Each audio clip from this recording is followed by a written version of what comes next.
Hey, what's up, everyone? Welcome to another Elden Ring guide, this time on Draconic Tree Sentinel. Early in the game, you do fight a boss version of him, and later on over here, as you can see, I'm fighting a regular mob version. They have the same moveset, so same tactics can be used, which is parry, no cheese, get good, or die trying. So first, let's see a close but failed attempt. To start with, the mob is very polite.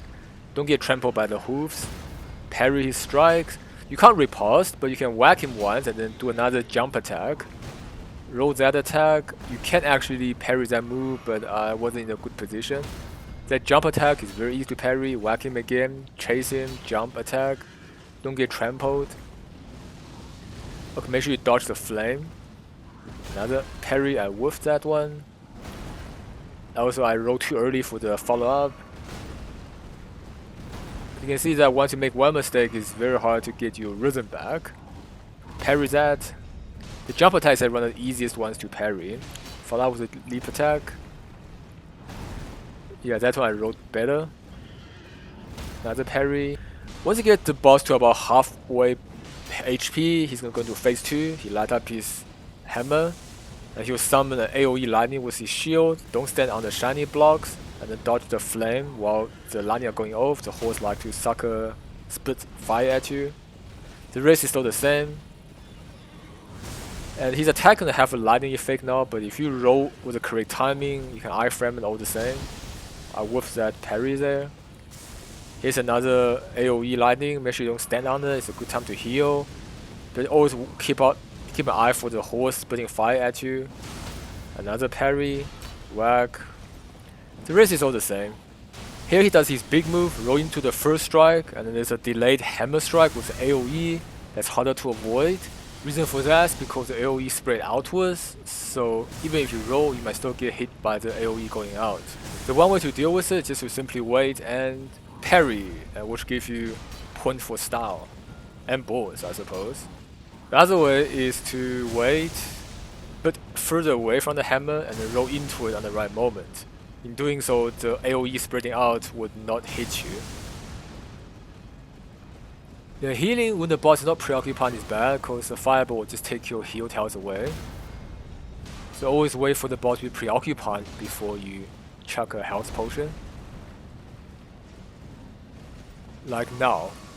When the shield is vertically charged, you have to roll as his hand moves down from the lightning. And roll the fire. And he could be spamming fire if you're too far away, so always try to get closer to him to stop the horse from spamming fire. And as you roll towards the horse while he's spamming fire, once you get too close, he will shoot fire to the ground, which requires a slight delay time into iframe.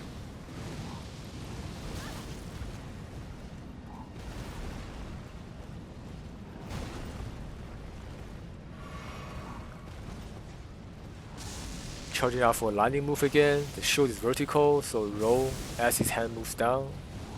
And then roll away from the fire. When we get too close, he might split fire to the ground, which you need to delay a bit compared to the fireball's dodge roll iframe timing. Woofed by parry. Another one. That's pretty bad. See, I healed, but the healed health got taken away by the fire. That's why you can't heal if the boss is not preoccupied. This boss likes to spam fireball with the horses, the roll, and when we get too close, delay a second to roll the ground fire. I missed it, that's why I got hit.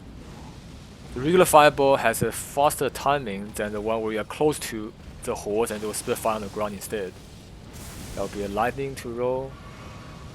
Another fireball. Big move. See, I didn't roll into the hammer, that's why I got hit by the aftershock. Another lightning. I whiffed the easy parry actually. Roll the fireball. Another to your location, roll. Yeah, as he's put down his shield, you roll. Finally a successful parry. At this point, you know, I'm almost beating the boss. But yeah, then everything just went wrong. I whiffed that one so badly. Roll the fireball, and we get closer. You see, it could be a ground fire there. Finally, a successful parry. Almost like one shot away from killing the boss. He summons the AoE. Roll the fireball. Roll the fireball. Wait for the ground fire, but it didn't come. Instead, yeah, I wolfed the parry. Ground fire. I got hit because I rolled too early.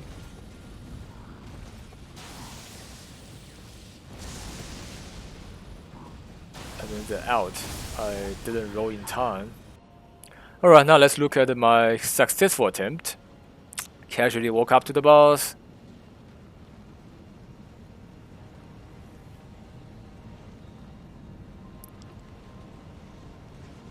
Wait for the boss to politely bow. Even his horse gives you like, kind of like a bow. That's really polite of them. Start with the jump attack parry, the easy ones. Do a hit, leap attack. You can parry this again if you give enough time, you have enough stamina, like this, which will make the fight faster. But over there, I wasn't in the right position, so I decided not to parry the third time. If you're too far away, you can't parry. I noticed that wasn't the correct distance. And yeah, that was also too far away. I don't know why I even tried to parry there. That's the wrong distance. You have to be quite close up to successfully do a parry. Roll the fire, get closer, and then there's a ground fire. Can parry this. So when the boss, like when the horse makes a neigh sound, then the attack is slower. If it doesn't make a neigh sound, the attack will come faster. That's one trick you can use to judge when to parry. The leap attack on the hold is one of the easiest timings to catch. So if the boss can keep doing the leap attack, it will actually make it a much easier fight. But of course, From Software isn't here to make our life easy. In fact, we pay them a lot of money to make our life living hell, and we totally love it. What can I say? We all suckers for true love there. Anyway, roll the fire, roll the ground one in the name of true love. And that one's very hard to parry because there's no pre-motion.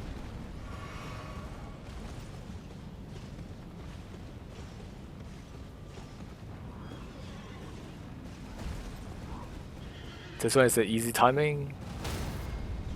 Just be patient and yeah, and parry in the right moment. It's charging up.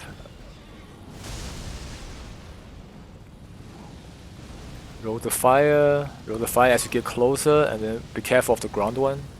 Do a slight delay before you roll the ground one. Parry.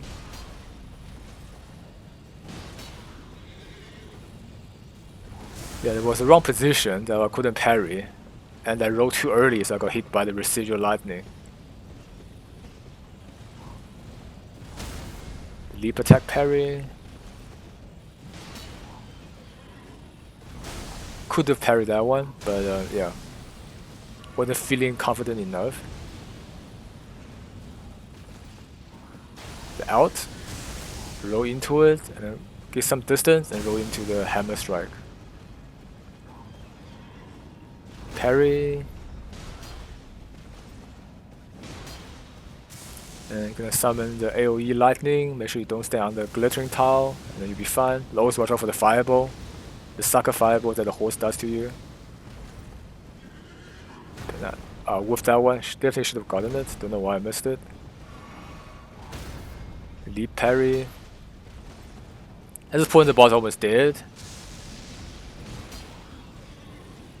I was hoping to do another parry, but yeah, the boss just not playing balls. Keep giving me that fireball spam. And when I finally did it, I kind of whiffed it. I whiffed that one as well. So I decided to just, finish the boss off and call it a fight. Next, I'm going to include a few examples of other boss attacks that you can parry. Unfortunately, the boss didn't do all these attacks during my successful run. And also, sometimes I will actually whiff the attack that could have been parried. So here's a few examples.